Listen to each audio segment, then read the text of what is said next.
चलिए तो अनूप जी total class कितने होंगे ये एग्जैक्ट तो मैं अभी फिलहाल नहीं बता पाऊंगा टॉपिक के हिसाब से। अनुमान गलत भी हो सकता है। क्लास क्या है देखो टाइमिंग के ऊपर डिपेंड करता है। अभी मैं आपको बताऊं, अभी मैं इस मूड में आया था कि 7 बजे मैं पूरा टाइप करवा दूंगा। उसको टाइप कराने में टाइम लग रहा था, इसलिए जय सर को मैंने पहले क्लास लेने बोल दिया।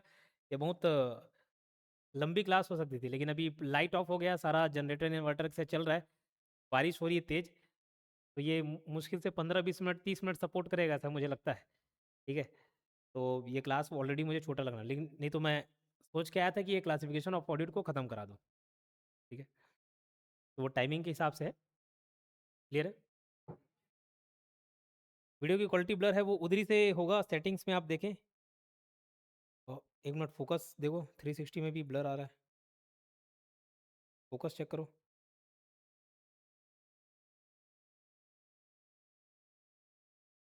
फोकस देखो ना उसमें।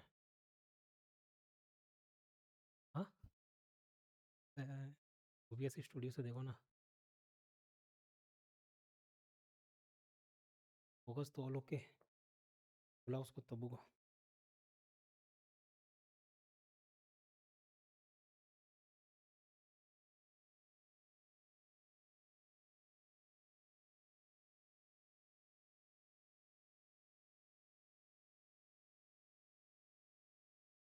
वर्विन जी तब तक मैं कमेंट देख लेता हूँ। वैसे इंटरनेट का थोड़ा सा इशू है।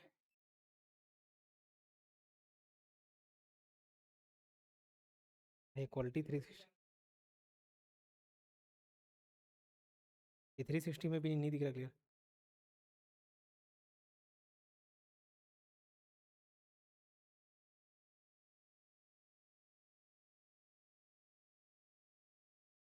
हाँ फिर चलो अब क्लियर है।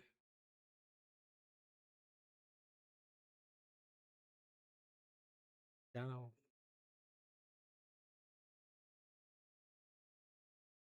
पार्टनरशिप नहीं दिया है, बट स्टिल हम उसको पढ़ेंगे, अगर जरूरत लगेगा तो जितना एक बेसिक जानकारी ले लेंगे, क्या दिक्कत होता है हमें, है ना। पार्टनरशिप देख लेंगे, क्योंकि पार्टनरशिप उसमें पार्टनरशिप का पार्ट है। हाँ भाई, मैं तो समझ। चलो स्टार्ट करते हैं अंकेक्षण का वर्गीकरण। ठीक है।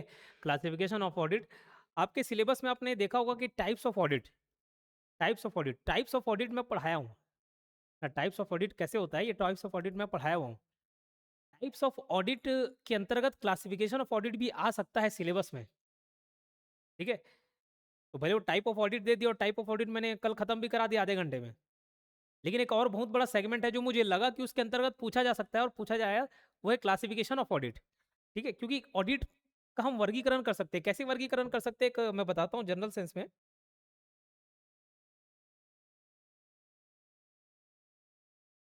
देखो, ऑडिट को हम क्लासीफाई कर सकते हैं, किस आधार पर उसका वर्गीकरण कर सकते हैं। एक, हम प्रैक्टिकल पॉइंट ऑफ व्यू से देख सकते हैं। प्रैक्टिकल पॉइंट ऑफ व्यू से हम देख सकते हैं। और दूसरा, ऑर्गेनाइजेशन का स्ट्रक्चर कैसा है। अरे वो पार्टनरशिप है कि वो कंपनी है कि ट्रस्ट है कि बैंक, क्या है। ठीक है। तो इसके तो बहुत सारे एग्जांपल है, इसके वेरियस एग्जांपल है, चार्ट बना दिया हूं, देख लेना आप, है ना। ऑर्गेनाइजेशनल स्ट्रक्चर के हिसाब से हम इसको 4 भाग में बांटते हैं। कितने भाग में? 4 भाग में। पहला भाग क्या, ऑर्गेनाइजेशनल स्ट्रक्चर के अंतर्गत अगर हम देखें, तो पहला एक प्रकार का ऑडिट होता है स्टेटूटरी ऑडिट। क्या होता है? Statutory audit. अभी सब हिंदी इंग्लिश टर्म देखेंगे, सब रखना स्टेटूटरी ऑडिट। ठीक है। दूसरा एक होता है प्राइवेट ऑडिट। क्या होता है? Private audit. ठीक है। तीसरा एक होता है गवर्नमेंट ऑडिट। क्या होता है? एक गवर्नमेंट ऑडिट होता है। ठीक है। और एक होता है इंटरनल ऑडिट। क्या होता है? इंटरनल ऑडिट, है ना। ये भी आपके, ये सिलेबस में आपके मेंशन अलग से, ये भले हो ना हो, इंटरनल ऑडिट आपके सिलेबस में अलग से मेंशन है। लेकिन जब वो इंटरनल ऑडिट पूछ रहा है, तो मुझे लगा कि ये बाकी चीज भी पूछे जा सकते हैं यहाँ से, इसलिए मैं इस टॉपिक को पढ़ा रहा हूँ। ये चार्ट आपका बढ़िया बना हुआ है, यहाँ पर आप देख लें। ऑडिट का वर्गीकरण कैसा है according to organisational structure of a business और from practical point of view. तो इसको 4 भाग में बांटा गया, statutory audit, private audit, government audit, internal audit, है ना। ये ऑडिट वाले इन लोग का पॉइंट नहीं है, ये जो है प्राइवेट ऑडिट का ही 3 पार्ट है। ठीक है। इसको बस ये चार्ट सुधार लेंगे। ठीक। प्राइवेट ऑडिट, ये ये ये प्राइवेट ऑडिट का पार्ट है। स्टैट्यूटरी ऑडिट के अंतर्गत हम company audit, audit of trust, audit of other institution, ये 3। मैं तो आज ये पूरा चार्ट खत्म कराने वाला था, लेकिन अभी हम ये करेंगे, कंपनी ऑडिट और ऑडिट ऑफ ट्रस्ट ये पढ़ेंगे। और एकदम थ्योरी टाइप का नहीं, मैं आपको प्रैक्टिकल एग्जांपल्स भी देते चलूंगा, प्रैक्टिकल एग्जांपल्स भी देते चलूंगा। नहीं तो क्या थ्योरी ना स्कूल कॉलेज में ऐसा पढ़ाया गया कि भाई वो थ्योरी वही किताब को पढ़ दे, उसमें मजा नहीं आता ना पढ़ने में, हम भी पढ़े मजा नहीं आया। ठीक है, लेकिन आपको मजा आएगा। ठीक है, आपको थोड़ा बहुत मजा आएगा। उदाहरण देंगे, प्रैक्टिकल एग्जांपल देंगे। ठीक है, और जैसे मैंने बताया कि मैं खुद अकाउंटेंट रहा हूँ। ठीक है, गवर्नमेंट इंस्टीट्यूट में, मतलब गवर्नमेंट जॉब था मेरा, अकाउंटेंट रहा हूँ। तो नो डाउट बहुत सारे एक्सपीरियंस है वहाँ के। ठीक है, 3 साल मैंने काम किया, फिर जॉब मज़ा नहीं आया, मैं छोड़ दिया। तो वहाँ ऑडिट का प्रैक्टिकल रूप भी मैंने देखा, गवर्नमेंट ऑडिट कैसे होता है, प्रैक्टिकल सारी चीज़ देखी। तो पूरा ए टू जेड प्रैक्टिकली क्या होता है और कानून के हिसाब से क्या है वो मैं आपको बताते चलूंगा। बट फिलहाल ये बातें समझ आई, statutory audit, private audit, government audit, internal audit, है ना, ये आपके सिलेबस में मेंशन है। तो ये मत बोलिएगा कि सर कहाँ मेंशन है, ये सब है और उसको पढ़ना है। ठीक है, चलो। स्टेट्यूटरी ऑडिट, वैधानिक अंकेक्षण। स्टेट्यूटरी ऑडिट, स्टेट्यूटरी का मतलब होता है भाई जो नियम कानून के हिसाब से बने। स्टेट्यूटरी ऑडिट क्या है ये अगर आपसे पूछा जाए तो वो ऑडिट जो अपनी मर्जी से नहीं, स्टेट्यूटरी ऑडिट का मतलब है ऐसा ऑडिट, स्टेट्यूटरी ऑडिट का मतलब है ऐसा ऑडिट जो अपनी मर्जी से नहीं बल्कि कानून के आदेश से हो, कानून के आदेश से हो। जैसे मेरा भी एक इंस्टीट्यूशन है सोल प्रोप्राइटरशिप, जैसे सोल ट्रेडर होता है ना, अकेले कोई व्यापारी कर रहा है, वैसे मेरा सोल प्रोप्राइटरशिप। मैं चाहूं तो अपने अकाउंट्स का, अपने काम का ऑडिट करवा सकता हूं, क्या इशू है। नेट चल रहा है,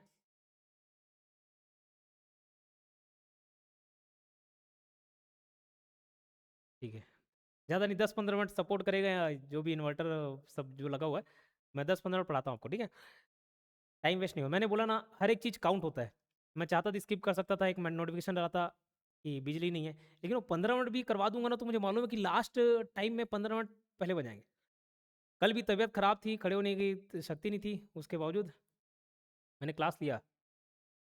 चाहता तो वो भी स्किप कर सकता था, लेकिन मुझे मालूम है कि वो एक टॉपिक मेरा बर्डन कम कर देगा और एक टॉपिक आपके लिए भी आसान कर देगा। ठीक है, अभी देखो, अपनी मर्जी से नहीं बल्कि कानून के आदेश से हो, मैं अपना ऑडिट करवा सकता हूँ, लेकिन मेरे ऊपर कोई फोर्स नहीं है किसी एक्ट के तहत। ठीक है, तो ऐसा ऑडिट जो अपनी मर्जी से नहीं बल्कि कानून के आदेश से हो, वो ऑडिट क्या कहलाता है, स्टेट्यूटरी ऑडिट कहलाता है। जैसे एग्जांपल के तौर पे अपन देखिए तो टाटा, रिलायंस, ये सब कैसे ऑडिट करवाते होंगे, ये सब स्टेट्यूटरी ऑडिट करवाते होंगे। ठीक है, कैसे ऑडिट करवाते हैं, स्टेट्यूटरी ऑडिट करवाते हैं। कुछ इशू आएगा वो बाद में रिकॉर्ड होकर डल जाएगा ना, तो एकदम प्रॉपर सब चीज़ दिखेगा चकाचक।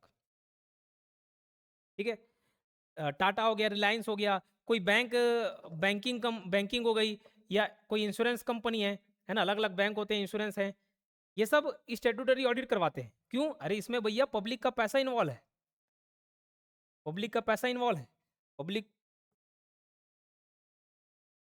का पैसा कोई खाना जाए, इसलिए क्या कराना पड़ता है, ऑडिट कराना पड़ता है। चाहे मन हो नहीं हो वो करवाना ही है। ठीक है, कोई ऐसा है कि नहीं इस साल मन नहीं कर रहा है नहीं कराते, ऐसा कोई बात ही नहीं है। तो समझ आया, स्टेट्यूटरी ऑडिट मतलब ऐसा ऑडिट भैया जो अपनी मर्जी से नहीं कानून के आदेश के तहत करवाना पड़ता है, वही लिखा हुआ है, statutory audit is an audit which is made compulsory by law और स्टैट्यूट। स्टैट्यूट का मतलब ये लॉ है।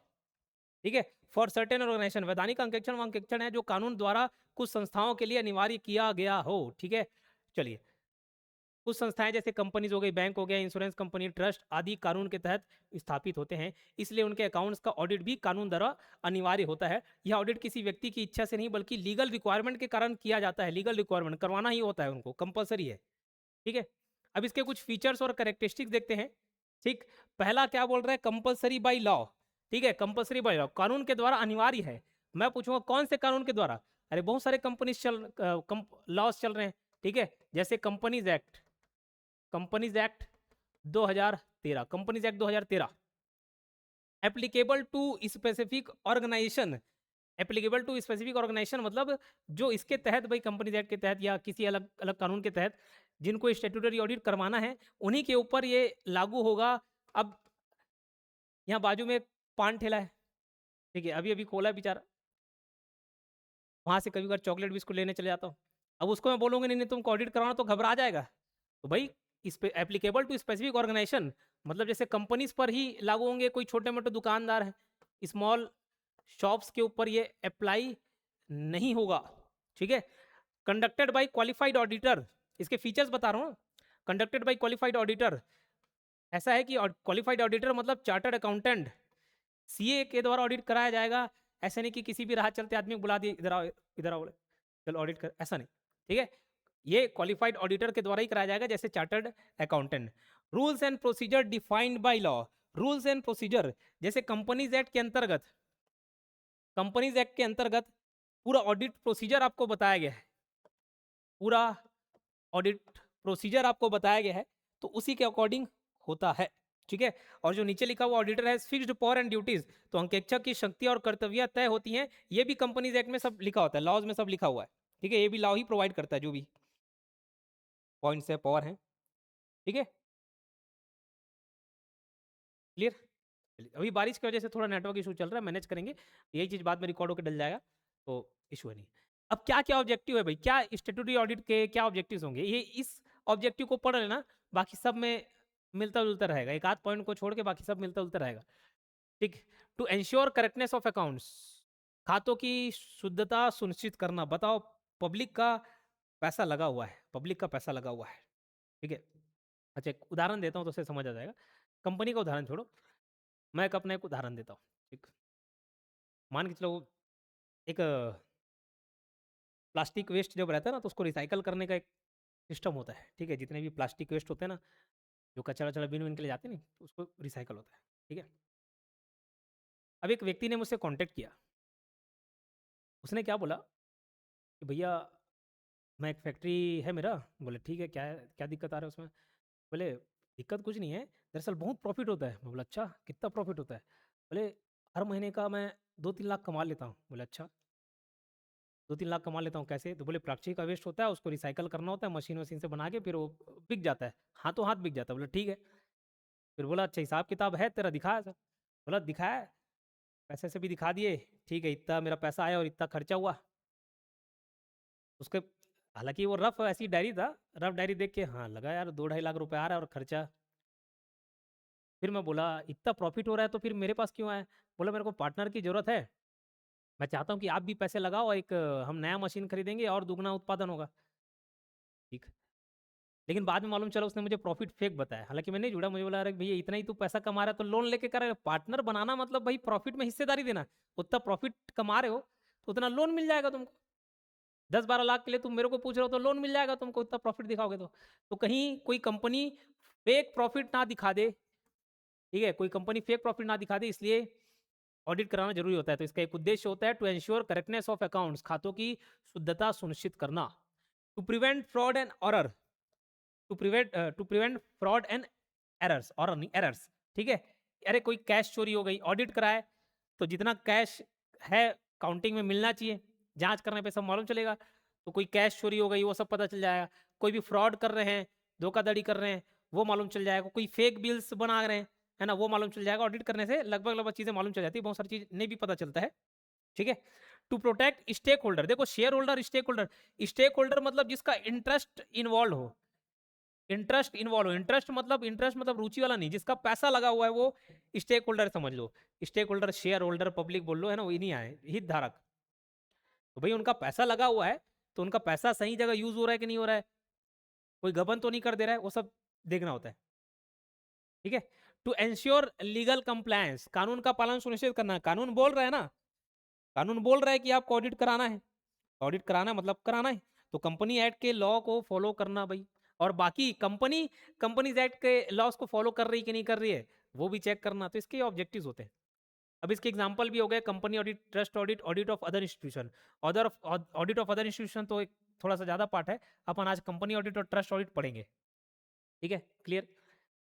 तो company audit is the audit of accounts of joint stock company which is compulsory under the companies act. Company अंकेक्षण वह अंकेक्षण है जिसमें संयुक्त पूंजी कंपनियां जॉइंट स्टॉक कंपनी के खातों की जांच कंपनीज एक्ट के अनुसार की जाती है। पहले तो मुझे ये बता दो, ये जॉइंट स्टॉक कंपनी का क्या मतलब होता है, जॉइंट स्टॉक कंपनी मतलब क्या। एक एक छोटे छोटे शब्द को समझते चलना। तो जॉइंट स्टॉक कंपनी मतलब वो कंपनी जहां ओनरशिप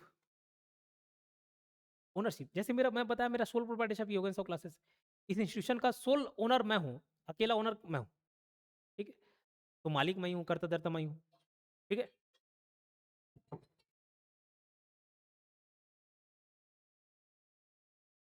ठीक है, तो ओनरशिप, जॉइंट स्टॉक कंपनी मतलब जहां पे ओनरशिप शेयर्स में डिवाइडेड हो, शेयर्स में डिवाइडेड हो, ओनरशिप शेयर में डिवाइडेड हो। अरे जो शेयर आती है, आप रिलायंस का शेयर खरीद के रखे, टाटा का शेयर खरीद के रखे, क्या है, आप भी मालिक हैं। एक शेयर आप शेयर रिलायंस के खरीद लिए, एक शेयर खरीद लिए, तो आप भी मालिक बन गए, लेकिन सिर्फ एक शेयर के का हो सकता है वो 0.0001% हो, ठीक है। तो जॉइंट स्टॉक कंपनी मतलब ऐसी कंपनी भाई जहां का जो ओनरशिप है किसी एक के हाथ में नहीं है, ओनरशिप शेयर्स में डिवाइडेड, उसको हम लोग क्या बोलते हैं, उसको हम लोग जॉइंट स्टॉक कंपनी बोलते हैं। इतनी बात समझ आई होगी आपको। कंपनी एक बिल्कुल पढ़ना है अरविंद जी, आवाज डबल आ रहा है, तो नहीं होना चाहिए, ठीक है। जैसे उदाहरण के तौर पे थोड़ा और अपन एक्सप्लेनेशन देख लेते हैं। भारत में कंपनीज एक्ट के तहत स्थापित, भारत में कंपनियां कंपनीज एक्ट के तहत स्थापित होती हैं, ठीक है। पहले 1913, पहली बार 1913 वाला एक नियम कानून आया था, कंपनी एक्ट 1913। अभी लेटेस्ट क्या चल रहा है ट्रेंड में, बोले ट्रेंड में क्या चल रहा है, 2013 चल रहा है ना, करंट लॉ 2013 है, कंपनीज एक्ट 2013, ठीक है। तो भारत में कंपनियां कंपनीज एक्ट के तहत स्थापित होती है, इसलिए उनके अकाउंट्स का ऑडिट कराना कानूनी रूप से अनिवार्य होता है। यह ऑडिट एक इंडिपेंडेंट ऑर्डर ऑडिटर द्वारा किया जाता है, सीए के द्वारा। इंडिपेंडेंट ऑडिटर, स्वतंत्र अंकेक्षक का मतलब है कोई अंदर का आदमी नहीं होगा, बाहर का आदमी होगा। ये नहीं कि मेरा ही कंपनी है, मैं अपने ही किसी स्टाफ को बोल दूं एक काम करना, ऑडिट कर दो, उसको रिपोर्ट को पब्लिश कर दूं, ऐसा नहीं। बाहर का आदमी होगा, बाहर का एक सीए फॉर्म होगा, वो ऑडिट करेगा, ठीक है। हिस्टोरिकल बैकग्राउंड, ऐतिहासिक जानकारी, पहली बार कंपनी एक्ट 1913 में ऑडिट कंपलसरी किया गया, उसके बाद वर्तमान में कंपनी एक्ट 2013 लागू है, ठीक है। लीगल प्रोविजन, ये एकदम एक सेक्शन याद रख लेंगे। ऑडिटर, जिस हम ऑडिटर की बात कर रहे हैं ना, जिस ऑडिटर की बात कर रहे हैं, उस ऑडिटर की एलिजिबिलिटी, उसका क्वालिफिकेशन, उसकी एलिजिबिलिटी योग्यता हो गया, उसकी क्या क्वालिफिकेशन होगा, उसका डिसक्वालिफिकेशन, उसका डिसक्वालिफिकेशन, उसका अपॉइंटमेंट, उसके राइट्स, उसके ड्यूटीज, उसके पावर, ये सब कहाँ मेंशन है, तो ये सब मेंशन है सेक्शन 141 में, कंपनीज एक्ट 2013 के सेक्शन 141 में मेंशन है। अभी हम ऑडिट, जैसे आप ऑडिट वाला टॉपिक देखे होंगे ना, उसमें 5 सेगमेंट बटा हुआ है। पहला वो इंट्रोडक्शन है, जिसमें जिसका टॉपिक हम लोग अभी कवर कर रहे हैं। उसके बाद एक इंटरनल चेक, इंटरनल कंट्रोल वाला एक हेडिंग है। फिर तीसरा जो सब सिलेबस में पार्ट दिखेगा, वो दिखेगा आपको यही वाला हिस्सा, ऑडिटर का, ठीक है। एक और टॉपिक है इन्वेस्टिगेशन वाला, एक और टॉपिक है रिसेंट ट्रेंड। ये 5 ऑडिट वाले हिस्से को 5 भागों में बांटा गया, कितने 5 भागों में, है ना। उसमें एक ऑडिटर वाला कंप्लीट है, तो वहाँ पे ऑडिटर में पढ़ेंगे। फिलहाल याद रखना ये सेक्शन इंपॉर्टेंट है, रट लेना, सेक्शन 141, ऑडिटर की क्वालिफिकेशन, ये जितना भी डिटेल बताया सब किस में मेंशन है, आर्टिकल 141 में, सेक्शन 141 में मेंशन है, ठीक है। तो ये कंपनी ऑडिट के कुछ हम फीचर देख लेते हैं। कंपनी मतलब समझ गए, जॉइंट स्टॉक कंपनी जिसकी बात कर रहे हैं, तो सभी कंपनियों के लिए अनिवार्य, पहली बात क्या, सभी कंपनियों के लिए ये अनिवार्य है, ठीक है, सभी कंपनियों के लिए अनिवार्य है, ठीक।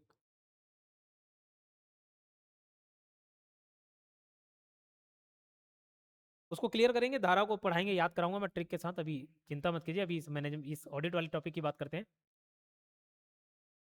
सभी के लिए मेंशन है, सभी के लिए अनिवार्य कंपलसरी, ये बात बता दिए। कंडक्टेड एनुअली, हर साल किया जाता है फाइनेंशियल ईयर के एंड में, ठीक है। फाइनेंशियल ईयर खत्म होगा, फिर ऑडिट करवाना होगा, ठीक है। इंडिपेंडेंट ऑडिटर रिक्वायर्ड, मैंने बोला इंडिपेंडेंट मतलब बाहर का आदमी, क्योंकि घर का जो है, अब भैया कोई एक ऐसा बच्चा है जो एकदम, मतलब ऐसा तो नहीं बोलना चाहिए, कोई एक ऐसा आदमी है, एक पड़ोस की थी, बहन जैसी लगती है, ठीक है। तो रिश्ते के लिए जाना था, ठीक, मतलब रिश्ते के लिए जाना नहीं था, मतलब देखना था, मतलब उनके घर जाना था कि लड़के वाले आ रहे हैं। तो पूछा भाई, अब तुम भी आना करके हमको बुलाए कि तुम थोड़ा पूछ लोगे क्या करते, बोले अभी गवर्नमेंट जॉब की तैयारी कर रहे हैं, बाकी और कुछ कुछ अपना बता रहे हैं। बोला ठीक है। तो मैं डिटेल पूछा, बातचीत मैं ही किया। तो बोले कैसे है भाई, पूछ लिया, मैं डायरेक्ट पूछ लेता हूँ। थैंक यू भाई, अब लड़की लोग का अलग अलग डिमांड, अच्छा गोरा चिट्टा हैंडसम सिक्स पैक ऐप वाला चाहिए, बोले उसका सब चीज़ अच्छा होना चाहिए, बोले जाओ। तो पूछ लिए क्या करते हो, गवर्नमेंट जॉब की तैयारी कर रहे हो, बोले ठीक है, कितना है ये, कैसे दिखता है, तो उसकी मम्मी से बात हो रहा था, तो मोर बेटा एकदम सुंदर है बोले। फिर सामने देखा तो भाई अलग नजर आए, ठीक है। तो भाई हर माँ को अपना बच्चा भले वो कितना ही खसमाड़ू हो, लेकिन उसको इतना सुंदर नजर आता है, ठीक है। उसको तो अपना बच्चा सुंदर लग जाएगा ना, इसलिए बोला। घर के आदमी से पूछोगे कैसे दिखता तो अच्छे ही दिखेगा, बोले बाहर वाले से पूछना है। तो इंडिपेंडेंट ऑडिटर रिक्वायर्ड, मतलब कोई बाहर का होना चाहिए, सीए फर्म से करवाना होगा, ठीक है। बेस्ड ऑन कंपनीज एक्ट, कौन सा कंपनीज एक्ट 2013 का, ठीक है, कौन सा 2013 वाला, ठीक है। Auditor report must be submitted, तब तो बाकी लोग भी भैया शेयर होल्डर वगैरह सब चीज जांच पाएंगे, देख पाएंगे, ठीक है।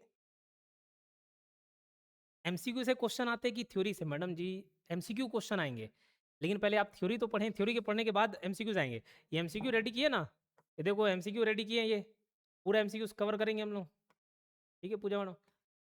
ये थ्योरी पढ़ने के बाद ही आपको एमसीक्यूज बनेंगे, इसलिए पहले मैं थ्योरी कवर करा रहा हूँ, ठीक। कहाँ थे अपन,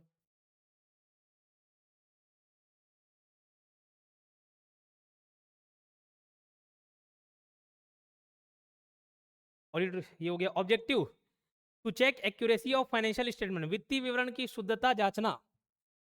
वित्तीय विवरण की, ये सब क्या पढ़ रहे हैं, ऑब्जेक्टिव्स पढ़ रहे हैं, क्यों करवा रहे हैं, ठीक है, क्यों करवा रहे हैं ऑडिट, बोले किसको खुजली हो रहा है, बोले ऑडिट करवाने के लिए।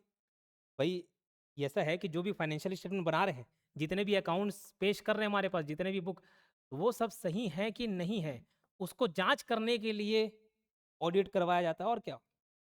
हाँ कि ना। To give true and fair view, to give fair, to give true and fair view, इसका मतलब होता है ऑडिटर का ये काम है। एक एमसीक्यूज कराया हूं इससे पहले, जो टॉपिक लिए अपन, उसमें था ना कि ऑडिटर का क्या काम है, ऑडिट करने। तो to give true and fair view, पहला प्राइमरी ऑब्जेक्टिव यही है कि to give true and fair review, सही एवं निष्पक्ष चित्र प्रस्तुत करना। चित्र मतलब कुछ पेंटिंग बना देना, सही ओपिनियन देना, ट्रू एंड फेयर ओपिनियन देना ऑडिटर का काम है, ठीक है। मतलब जैसी स्थिति है वैसी बताना। अरे मेरे से कोई पूछेगा कि भाई कैसे पढ़ाते हो, तो मैं बोलूँ अरे एकदम मस्त, मजा आ जाएगा, बोले एक बार पढ़ोगे याद हो जाएगा, मैं तो ऐसे ही बोलूंगा। असलियत कैसे मालूम चलेगी, जब आप लोग बताएंगे, स्टूडेंट बताया करो यार। कई लोग ऐसा रहता है कि नहीं नहीं मैं पहले अकेले पढ़ लेता हूँ, बोले बाकी और दूसरे को बताऊंगा कंपटीशन बढ़ेगा, नहीं बताते कोई लोग, कोई बात नहीं, तुम बताया करो, ठीक है। तो give true and fair view, सही और निष्पक्ष चित्र प्रस्तुत करना। कोई कंसेप्ट था ना, सलमान खान की कोई एक मूवी थी, 3 आदमी को जोड़ने वाला, आप भी जोड़ो 10 आदमी, ठीक है, सिलेक्शन निश्चित है।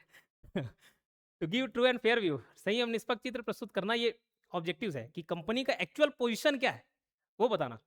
मैं आपको बताऊं, जैसे देखो आप में बहुत सारे लोग हो सकते हैं कि शेयर में डील करते होंगे, शेयर मार्केट में डील करते होंगे, शेयर खरीद बिक्री करते होंगे। कई लोग इंट्राडे वाले करते होंगे, मतलब एक डे टू डे वाला भी करते होंगे। कई लोग म्यूचुअल फंड में करते हैं, कई लोग अलग अलग जगह करते हैं। अभी जो डेली वाला इन्वेस्ट कर रहे होंगे या शेयर मार्केट में, अभी भाई अभी जो ये लड़ाई की है ना, ये ट्रम्प और ईरान वाले, अब बहुत लॉस हुआ, सबको लॉस हुआ, हमारा भी लॉस हुआ, ठीक है, सबको लॉस हुआ। लेकिन मैं बता दूं, कुछ लोग ऐसे इन्वेस्ट किए कि डेली बस जो मन किया उसको खरीद दिए। असली जो इन्वेस्टर है ना, एक एक चीज चेक करता है, उसका पूरा प्रॉफिट एंड लॉस स्टेटमेंट देखेगा, बैलेंस शीट चेक करेगा, हर एक चीज चेक करता है। तो जिसको नॉलेज होता है वो देखता है, सारी रिपोर्ट्स देखेगा। कंपनी है ना, वो तो अपने कुछ भी तारीफ करेगी। तो ट्रू एंड फेयर व्यू देना इसका ऑब्जेक्टिव है। To protect shareholders interest, share धारकों के हितों की रक्षा करना, भाई इनका पैसा लगा हुआ है, ठीक है, इनका पैसा लगा हुआ है, तो ऑडिट होगा, सही चीजें सामने आएंगी, तो नो डाउट शेयर होल्डर का इंटरेस्ट बना रहेगा। इंटरेस्ट बना रहेगा मतलब,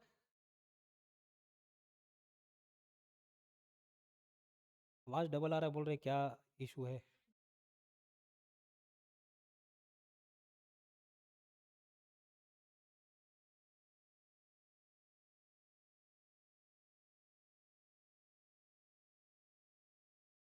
ठीक है ना, पका। एक ठीक है ख्याति जी, आपके कमेंट से एक मुझे याद आ गया, बचपन में आप हमारे घर ना केबल नहीं लगाए थे, मतलब डिस्क अलग, जो जो सिर्फ एक ही 2 ही चैनल आता था, एक डीडी नेशनल वाला, एक और 2 चैनल आता था, हाँ डीडी न्यूज। उसमें एक सीरियल आता था आप बीती, डरावना, उस टाइम वही हमारे लिए बहुत डरावना रहता था। उसको देख देख के भाई रात में कितना भी सुसु लगे जाते नहीं थे, ऐसा कंडीशन था। उसमें एक एपिसोड मुझे याद आ गया, एक सिंगर थी गाना गाती थी, उसका दो दो आवाज आता था, वो उसी वजह से फेमस हो गई। पता नहीं मेरे एज का कोई होगा तो वो सीरियल अगर देखा होगा तो याद होगा, दो दो आवाज आता था वो गाना गाती थी। तो फिर बाद में कोई नोटिस किया कि आप गाते, उसी वजह से वो फेमस हो गई कि गा रही है दो दो आवाज आ। फिर चेक किया कि भाई ऐसा क्यों। फिर बाद में निकला कि वो आत्मा गाती है एक के बाद एक। फिर ऑब्जेक्टिव टू चेक एक्यूरेसी देख देख लिए, फेयर रिव्यू देख लिए, टू प्रोटेक्ट शेयरहोल्डर इंटरेस्ट देख लिए, to detect fraud and error. गलतियां पता चलेंगी भाई, वही घुमा फिरा वही पॉइंट मिलेगा, ठीक है, वही पॉइंट मिलेगा। और मैं आपको बता दूं, ये वो टॉपिक नहीं है जिसको आपको बार बार पढ़ना पड़े, एक बार वीडियो देखो और काम खत्म हो जाएगा, एकदम से काम खत्म हो जाएगा, उतने में ही बन जाए आपका। लास्ट में बस एमसीक्यू प्रैक्टिस करने पड़ेंगे और कुछ खास नहीं। लास्ट में मैं सजेस्ट भी नहीं करूंगा कि खास करके ऑडिट का और मैनेजमेंट का कुछ हिस्सा ये थ्योरी में पढ़ूं, दोबारा नहीं बोलूंगा, एक ही बार देखना देन एमसीक्यू सॉल्व करना है। इंपॉर्टेंस क्या है, बिल्ड ट्रस्ट अमंग इन्वेस्टर, निवेशकों का विश्वास बढ़ता है कि भैया ऑडिट है, चेक किया गया है, मतलब ठीक है। अभी देखो, आप किसी डॉक्टर के पास जाओगे तो जो डॉक्टर ना डायरेक्ट, हाँ क्या हो गया, कुछ नहीं, वो कल से थोड़ा अच्छा नहीं लग रहा है, बोले क्या हो गया, मन बेचैन है, दिल बेचैन है, बोले क्या है, पेट दर्द है, बोले बुखार थोड़ा लग रहा है, ठीक है, डायरेक्ट दवाई लिख देगा ना, तो उस डॉक्टर के ऊपर विश्वास नहीं होगा ज़्यादा। और ऐसा डॉक्टर जो आते ही पहने रहते स्टेथोस्कोप, वो लगाए दिल के पास, सुने, इधर माथे पे लगाए, इधर कहीं भी लगाए नहीं, इधर एक डॉक्टर यहाँ पे, कोई ढोल डॉक्टर होगा इधर लगा के सुन रहा है, तुरंत बीपी वगैरह नापा, इधर उंगली में कुछ फंसाया, तुरंत आपको विश्वास हो जाएगा, बढ़िया, बोले डॉक्टर चेक तो किया, बोले अच्छे से हेल्थ, वजन वगैरह नापा, तो उसको विश्वास बढ़ जाएगा। बस वैसे ही सोचो ना, अगर भाई ऑडिट हो रहा है, प्रॉपर ऑडिट हो रहा है, तो वो जो भी इन्वेस्टर है उनके, उनका विश्वास जीतेगा कि नहीं जीतेगा कि हाँ प्रॉपर ऑडिट है, सब चीज़ सही है, ऑडिट हो गया मतलब ठीक है company. Help in decision decision making, उसके बेसिस पे मैं निर्णय लूंगा। अडानी जी को एक रिपोर्ट आया, हिंडनबर्ग ऐसा कुछ नाम था, रिपोर्ट आया, ठीक है, कितना नुकसान हुआ उससे, ठीक है, एक ही दिन में तो हल्का मच गया नहीं। एंश्योर ट्रांसपेरेंसी, पारदर्शिता सुनिश्चित करता है, लीगल कंप्लायंस मेंटेन, कानूनी पालन सुनिश्चित, बस अब घूम फिर के वही सब पॉइंट है। Audit of trustees, audit of trust, ये देखते हैं ट्रस्ट, ट्रस्ट का मतलब क्या है। ट्रस्ट सुनते होंगे, ट्रस्ट क्या मतलब है, एनजीओ ट्रस्ट क्या मतलब है। ट्रस्ट का मतलब, एक ट्रस्ट मतलब सुन लो, एक ऐसा सिस्टम है, एक ऐसा सिस्टम है जो दूसरों के बेनिफिट के लिए बनाया गया है।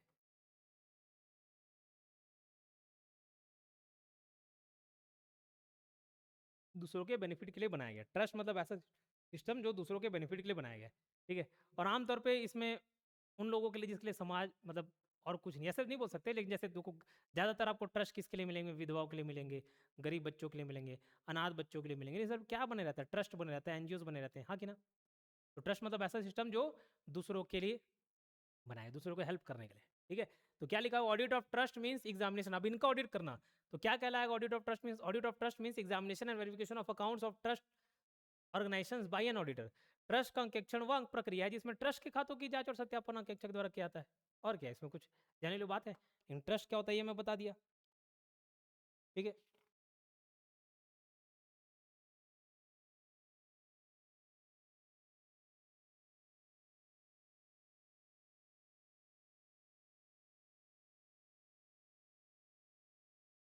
बीच में आवाज डबल आ रहा है, फिर वो साउंड देखो तो जहाँ पे, अरे क्लियर है, बीच में आ रहा है, यहाँ पे नीचे साउंड देखो, रेड वॉल्यूम तो नहीं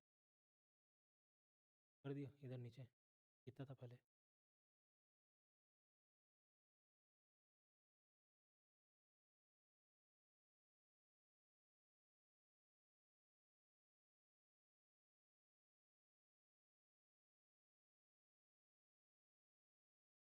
nature of trust, trust are created for benefit of other, मैं बताया ट्रस्ट दूसरों के लाभ के लिए बनाया जाता है, जैसे टेम्पल वाले ट्रस्ट हो जाते हैं भाई, टेम्पल ट्रस्ट, ठीक है। एनजीओ हो जाते हैं, चैरिटी ट्रस्ट होते हैं,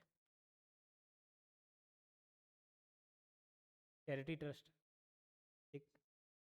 जैसे आपके घर में आए होंगे कई बाहर से लोग आते हैं, कुछ जेन्यून वाले रहते हैं, कुछ फर्जी वाले भी रहते हैं ना, बता दो, आते हैं सर हम इस चैरिटी ट्रस्ट से आए हैं, कुछ पैसों की ज़रूरत है बच्चे लोग के लिए, इनके लिए, क्या बोलते हैं भाई अभी मेरे खुद ज़रूरत है, बोले आपके पास कुछ हो तो मेरे भी ले लो, बोले खुद, तो आते ही नहीं आते। तो कुछ चैरिटी ट्रस्ट हो गया, एनजीओ हो गया, टेम्पल ट्रस्ट हो गया, अलग अलग प्रकार के ट्रस्ट होते हैं।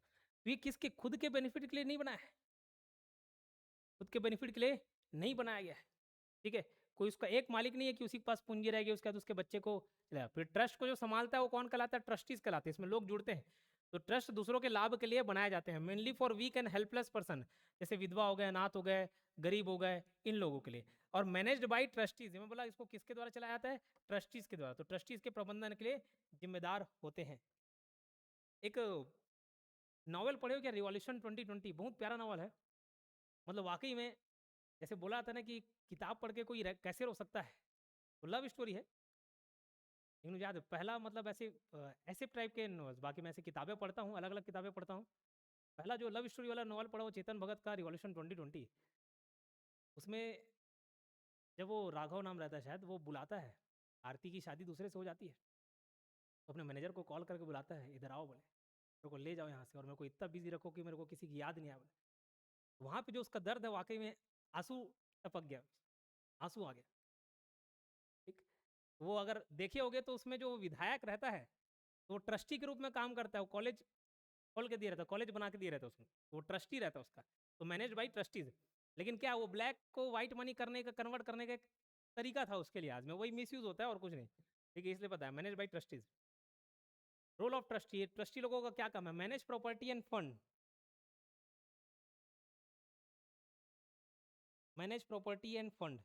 ठीक है, देखो यहाँ पे क्या है, अलग अलग डोनेशंस मिलते हैं, अलग अलग ट्रस्ट हैं, टेम्पल हैं, चैरिटी है, कोई ऑर्गेनाइजेशन है, एनजीओज हैं। तो इनमें दूसरों की भलाई करने के लिए, क्योंकि दूसरे को भलाई करने के लिए ही ट्रस्ट बने हुए हैं, उसके लिए डोनेशन आते हैं। ठीक है, हो सकता है उनको कोई ज़मीन अलॉट कर दिया जाए, हो सकता है उनके लिए कोई बिल्डिंग दे दे, अपनी कार दे दे। तो ट्रस्टी का क्या काम है, उनका मैनेजमेंट करना, संपत्ति और धन का प्रबंधन करना, उसका सही तरीके से यूज हो रहा है कि नहीं हो रहा है उसको देखना। ठीक, ये काम होता है। तो ट्रस्टी कुल मिला के एक प्रकार के गार्जियन है, जैसे आपके गार्जियन होते हैं ना मम्मी पापा, बस वैसी गार्जियन है। किसके, guardian of public money, public के पैसे का गार्जियन है।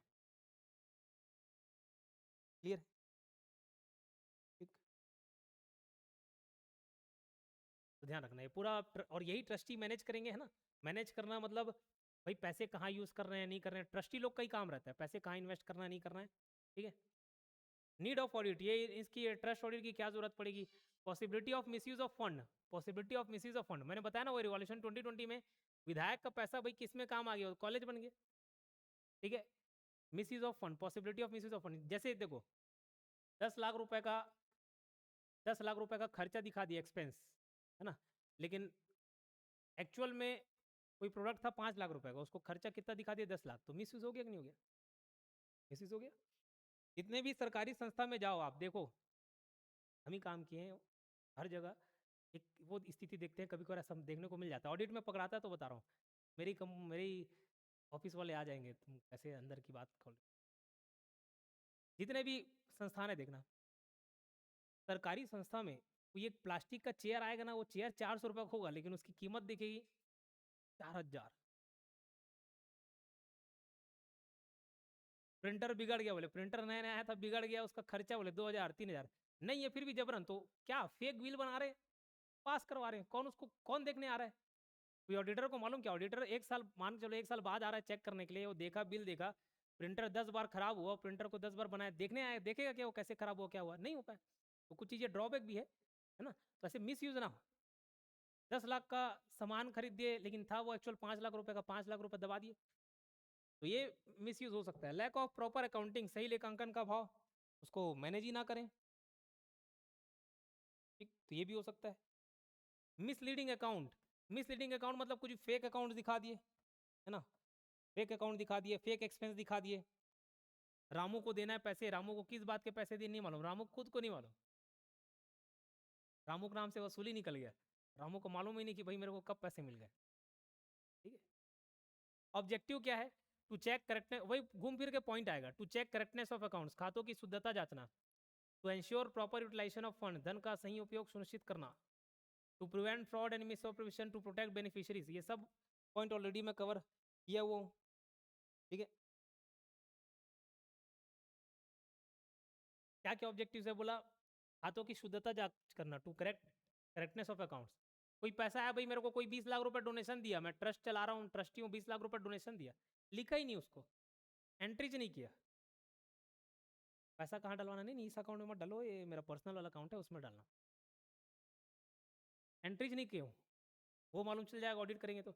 To ensure proper utilisation of funds, धन का सही उपयोग सुनिश्चित करना। मान के चलो भाई बच्चों के, अब एक उदाहरण मैंने पहले भी क्लास में दिया हुआ है। बर्थडे था मेरा 4 साल पहले, तो 4 साल पहले जो जन्मदिन मैंने मनाया, तो मैं सोचा कि बढ़िया कुछ एनजीओज में चले जाऊंगा या कुछ गरीब बच्चों के साथ शेयर कर लूँगा। तो एक ब्लाइंड बच्चों का एक ऑर्गेनाइजेशन था, वहाँ मैं गया, तो वहाँ बढ़िया उन लोगों के साथ सेलिब्रेट किया। मेरा इच्छा ये था कि भाई उन लोगों के लिए कुछ करूँ। तो जो वार्डन थी, उनका जो देखभाल करने वाली थी, तो मैं लास्ट में पूछा और इनको कुछ ज़रूरत है तो बता दो। तो बोली एक चेयर ला दीजिए, अच्छा वो व्हील वाला लाइएगा, अगर आप नहीं ला सकते मतलब। तो मेरे को लगा कि वो बच्चे लोग के, मतलब पहले जो डिटेल नहीं बताई थी पहले वाली, मेरे को लगा बच्चे लोग के बैठने के लिए। नहीं अगर आपके पास नहीं है आप, तो मैं बता दे रही हूँ, आप बस बिल पे कर देना, आ जाएगा। तो मैं देखा वो 8,000, वो 40 बच्चे उसमें क्या कूदेंगे उसमें। तो समझ आया, तो भाई कहीं ना कहीं पैसे मैं बच्चों के लिए दे रहा हूँ और वो अपने लिए यूज़ कर ले, तो मिस यूज़ है कि नहीं है। तो भाई प्रॉपर यूटिलाइजेशन ऑफ फंड हो रहा है कि नहीं हो रहा उसको देखेंगे। धोखाधड़ी रोकना, धोखाधड़ी करना, ये सब, फेक बिल बनाकर पैसे निकाल लेना, ठीक है, ये सब ऑडिट करने से ठीक हो जाता है। लीगल प्रोविजन, ट्रस्ट डीड में ऑडिटर अपॉइंटमेंट हो सकता है। कई राज्यों में कानून भी बने, जैसे बॉम्बे पब्लिक ट्रस्ट एक्ट 1950 है ना, इन कानूनों के तहत ऑडिट कंपलसरी हो सकता है। इंपॉर्टेंस, ट्रांसपेरेंसी बढ़ती है, मिसयूज कम होता है, बेनिफिशियरी का विश्वास बढ़ता है। ठीक है, ये टॉपिक समझ आया क्या।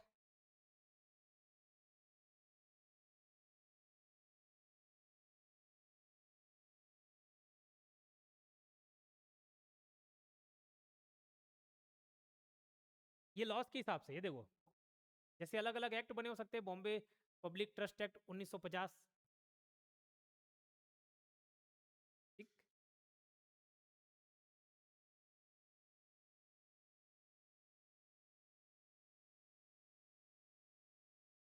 जैसे आप सहकारिता एक्ट देखेंगे तो जरूरी नहीं सहकारिता एक्ट भैया आपके छत्तीसगढ़ वाला 1960 वाला ही चल रहा है।